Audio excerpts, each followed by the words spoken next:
ಒಳ ಮೀಸಲಾತಿ ಯಾವ ಹಂತದಲ್ಲಿದೆ ನ್ಯಾಯಮೂರ್ತಿ ನಾಗಮೋಹನ್ ದಾಸ್ ಅವರ ಏಕಸದಸ್ಯ ವಿಚಾರಣಾ ಆಯೋಗ ಡಿಸೆಂಬರ್ ಇಂದ ಫೆಬ್ರವರಿಗೆ ತನ್ನ ಕಾಲಾವಧಿನ ಮುಕ್ತಾಯಗೊಳಿಸಿದೆ. ಅಂದ್ರೆ ಆಯೋಗದ ಅವಧಿ ಬರ್ಖಾಸ್ತಾಗಿದೆ. ಆಯೋಗನೇ ಬರ್ಖಾಸ್ತು. ಈಗ ಅವರು ಮಾಜಿ ಏಕ ಸದಸ್ಯ ವಿಚಾರಣಾ ಆಯೋಗದ ಅಧ್ಯಕ್ಷರಾಗಿದ್ದಾರೆ. ಅವರು ಹಾಲಿ ಅಲ್ಲ, ಮಾಜಿ. ಸಿದ್ದರಾಮಯ್ಯನವ್ರು ಏನು ಹೇಳ್ತಾ ಇದ್ದಾರೆ, ವರದಿ ಬರಲಿ, ಆಯೋಗ ವರದಿ ಕೊಟ್ಟಿದ ತಕ್ಷಣ ಮಾಡ್ತೀನಿ ಅಂತ. ಆಯೋಗದ ಅವಧಿನೇ ಮುಕ್ತಾಯ ಆದಮೇಲೆ ಆಯೋಗದಿಂದ ನೀವು ಹೆಂಗೆ ವರದಿನ ತೆಗೆಸ್ಕೊಳ್ತೀರಿ? ಮೊದಲು ಫಸ್ಟ್ ಸ್ಟೆಪ್ ನೀವು ಆಯೋಗದ ಅವಧಿನ ವಿಸ್ತರಣೆ ಮಾಡಬೇಕು.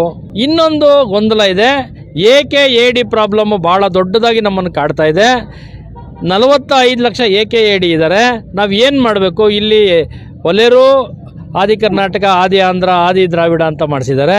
ಮಾದಿಗರು ಆದಿ ಆಂಧ್ರ, ಆದಿ ದ್ರಾವಿಡ, ಆದಿ ಕರ್ನಾಟಕ ಅಂತ ಮಾಡಿಸಿದ್ದಾರೆ. ಇದು ಭಾಳ ಗೊಂದಲ ಅಂತ ಹೇಳ್ತಾ ಇದ್ದಾರೆ. ಆದರೆ ನಿಮಗೆ ಅಡ್ಮಿನಿಸ್ಟ್ರೇಷನ್ ವಿಚಾರನ ನಾವು ಹೇಳ್ಕೊಡ್ಬೇಕಾಗಿಲ್ಲ. ಒಂದೇ ಒಂದು ಸರ್ಕಾರದ ಅಧಿಸೂಚನೆ, ಆದಿ ಕರ್ನಾಟಕ, ಆದಿ ಆಂಧ್ರ, ಆದಿ ದ್ರಾವಿಡ, ಈ ಕ್ಯಾಸ್ಟ್ ಸರ್ಟಿಫಿಕೇಟ್ಗಳನ್ನ ನಾವು ಒಳಮೀಸಲಾತಿ ಜಾರಿ ಮಾಡಬೇಕಾಗಿರೋ ಕಾರಣಕ್ಕೆ ನಿಗದಿತ ಜಾತಿಗಳು ಸಿಗದೇ ಇರೋದ್ರಿಂದ ನಾವು ರದ್ದು ಮಾಡ್ತಾ ಇದ್ದೀವಿ. ಇಂಥ ಕಾಲಮಿತಿ 15 ದಿವಸನೋ, 1 ವಾರನೋ, 1 ತಿಂಗಳೋ ಟೈಮ್ ಕೊಟ್ಟರೆ ಎಲ್ಲರೂ ತರಾತುರಿಲಿ ಆ್ಯಪಲ್ಲಿ ಅವರವರ ಸ್ವಂತ ಜಾತಿನ ನಮೂದು ಮಾಡಿಬಿಡ್ತಾರೆ. ಇದೇನಂಥ ದೊಡ್ಡ ಸಮಸ್ಯೆ ಏನಾಗಲ್ಲ. ಅದಕ್ಕೆ ಈ ಗೊಂದಲನ ನಿವಾರಣೆ ಮಾಡೋದಕ್ಕೆ ಹೊಸ ಸರ್ವೆ ಮಾಡ್ತಾರಂತೆ. ಹೊಸ ಸರ್ವೆ ಸಮೀಕ್ಷೆ ಮಾಡ್ತಕ್ಕಂಥ ಅಗತ್ಯ ಏನಿದೆ? ನಿಮ್ಮ ಕೈಯಲ್ಲೇ ಇದೆ. ನೀವೇ ಮುಖ್ಯಮಂತ್ರಿಗಳು. ಒಂದೇ ಒಂದು ಸರ್ಕಾರದ ಅಧಿಸೂಚನೆ ಹೊರಡಿಸಿದ್ರೆ ವಿತಿನ್ ಎ ಮಂತ್ ಈ ಪ್ರಾಬ್ಲಮ್ ಸಾಲ್ವ್ ಆಗೋಗುತ್ತೆ.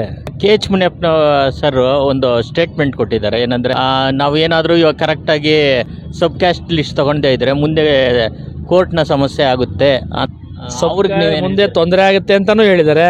ಅವರೇ ಇನ್ನೂ ಒಂದು ಹೆಜ್ಜೆ ಮುಂದೆ ಹೋಗ್ಬಿಟ್ಟು ಆಯೋಗದ ಅಧ್ಯಕ್ಷರ ಥರ ನನಗೆ 3 ತಿಂಗಳು ಟೈಮ್ ಕೊಡಿ ಅಂತಲೂ ಕೇಳ್ಬಿಟ್ಟಿದ್ದಾರೆ.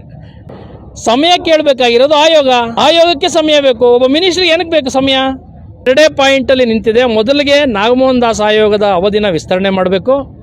ಎರಡನೇದಾಗಿ AKAD ಸಮಸ್ಯೆನ ಸರ್ಕಾರದ ಒಂದೇ ಒಂದು ಅಧಿಸೂಚನೆಯಿಂದ 1 ವಾರ 15 ದಿವಸದಲ್ಲಿ ಬಗೆಹರಿಸಬೇಕು.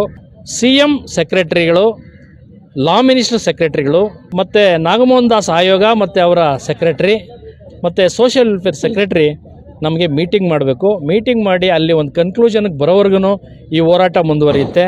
ನೀವೇನಾದರೂ ಈ ಮೀಟಿಂಗ್ ಮಾಡೋದನ್ನು ಮುಂದಕ್ಕೆ ಹಾಕ್ತಾ ಹೋದರೆ ಈ ಹೋರಾಟ ತೀವ್ರ ಸ್ವರೂಪ ಪಡ್ಕೊಳ್ಳುತ್ತೆ. ಸಮುದಾಯ ಅಬ್ಸರ್ವ್ ಮಾಡ್ತಾ ಇದೆ ನೀವೇನು ಮಾಡ್ತಿದ್ದೀರಾ ಅಂತ. ಈ ಸಮುದಾಯನೇ ಈ ಹೋರಾಟನ ನಡೆಸ್ತಾ ಇದೆ. ಮುಂದಕ್ಕೆ ಈ ಸಮುದಾಯ ಏನು ಮಾಡಬೇಕು ಅಂತ ತೀರ್ಮಾನ ಮಾಡುತ್ತೆ. 1 ವಾರ ಕಾಯ್ದು ನೋಡಿ. ಜೈ ಭೀಮ್ ಸರ್. ಜೈ ಭೀಮ್.